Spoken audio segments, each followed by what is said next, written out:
Inside the walls at the Grand Rapids Home for Veterans, there are plenty of stories. Some of the more memorable public ones over the last decade have been terrible. But today, things have changed. Take it from the members. Oh, I love it. Or those who work here. It didn't feel good to work here because I had to. It feels good to work here because I choose to. And watching the future develop is now among the home's most popular pastimes. Yep, I get up every day and come down here and go up there and watch it. Lee Walton is among the 220 members currently living at the home. He served in the Air Force in the 60s and received outpatient services here for years. And I used to joke with my ex-wife about it. I'd say, that's where I'll probably end up at. He had a stroke in 2013 and grew to need full-time care. 3 years ago, the Grand Rapids Home for Veterans became his home. There's no other place I'd rather be in this condition. It was in the home's not-so-distant past that things were not as bright. After care at the home was outsourced to a private company called J2S, things got bad. Lawsuits were filed claiming abuse, and this caught-on-video incident of a J2S employee shoving a man in his wheelchair resulted in criminal charges. The negative press mounted, and a scathing audit detailed publicly the home's failings. Sometimes, balls were getting dropped. Tiffany Carr, the home's director of member and community relations, says it was her darkest day at work. When that kind of report card comes out,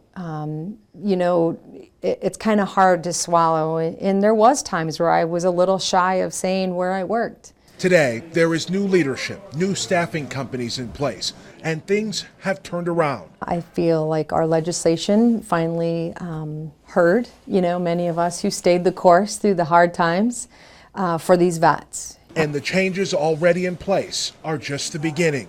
Down the hall, up the elevator, and into this room is where Walton likes to spend time. Yeah, you still got your people that I'll believe it when I see it, and I take them up there and say, there it is, This viewing room is overlooking the new Home for Veterans, under construction now.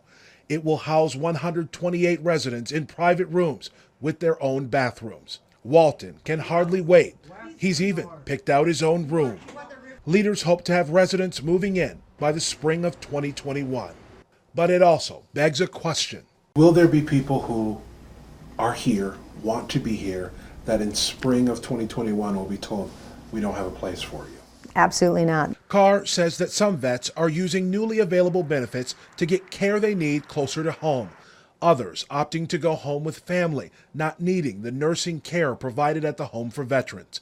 Eventually, the goal is to have several smaller facilities like the one going up here throughout the state. Way better than building massive buildings like this anymore that feel very institutional. They are in wheelchairs and they're fighting with elevators. It just doesn't make sense to do this anymore. This is a $60 million investment. Coming along, good.